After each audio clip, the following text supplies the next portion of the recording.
ہرنی کی دعا۔ پیارے بچوں، سبتین سلطنت غزنی کے بادشاہ کا غلام تھا۔ وہ بہت نیک دل اور بہادر انسان تھا۔ بادشاہ کی نظروں میں اسے بڑا مقام حاصل تھا۔ اسے سبتین کی قابلیت پر پورا بھروسہ تھا۔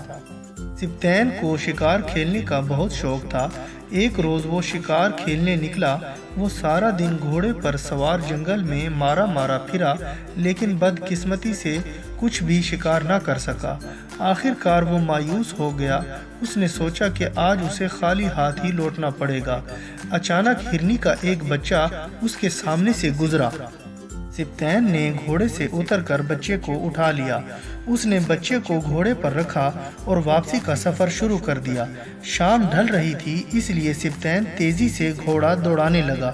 تھوڑی دور جانے کے بعد اس نے اپنے پیچھے مڑ کر دیکھا تو اسے ہرنی دکھائی دی، جو پیچھے پیچھے دوڑی چلی آ رہی تھی۔ ہرنی بے بسی سے اس کی طرف دیکھ رہی تھی۔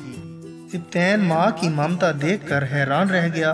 اسے ہرنی کی بے قراری پر رحم آ گیا۔ اس نے گھوڑے کو روک کر بچے کو وہیں آزاد کر دیا۔ بچہ دوڑتا ہوا اپنی ماں کے پاس چلا گیا۔ ہرنی اپنے بچے کو پیار سے چاٹنے لگی اور بچہ بھی ماں کے ساتھ چمٹ گیا۔ پہل بچہ گھبرایا ہوا تھا۔ ماں کے پیار نے اس کا خوف دور کر دیا۔ ہرنی اسے مسلسل پیار کرتی رہی اور وہ بہت خوش لگ رہی تھی۔ سبتین اس نظارے کو دیکھنے کے لیے کچھ دیر وہیں کھڑا رہا۔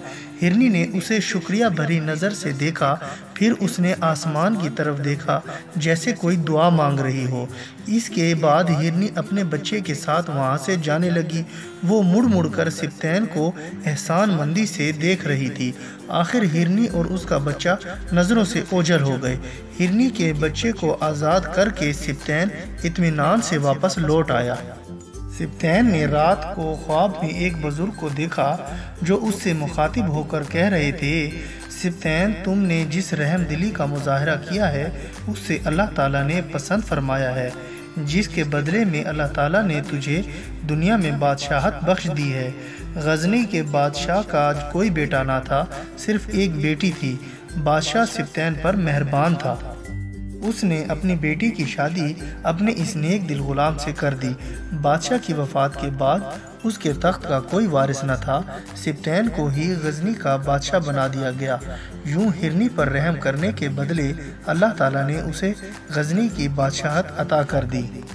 تو پیارے بچوں، اس کہانی سے ہمیں یہ سبق حاصل ہوتا ہے کہ رحم دلی بہت ہی اچھا عمل ہے اور اللہ تعالیٰ کو بھی بہت پسند ہے۔ اس لیے ہمیں ہر کسی کے ساتھ ہمیشہ رحم دلی سے پیش آنا چاہیے۔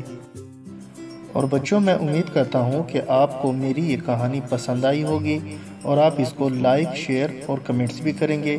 اور سب سے ضروری بات یہ ہے کہ آپ میرے اس چینل کو سبسکرائب کرنا نہ بھولیے گا۔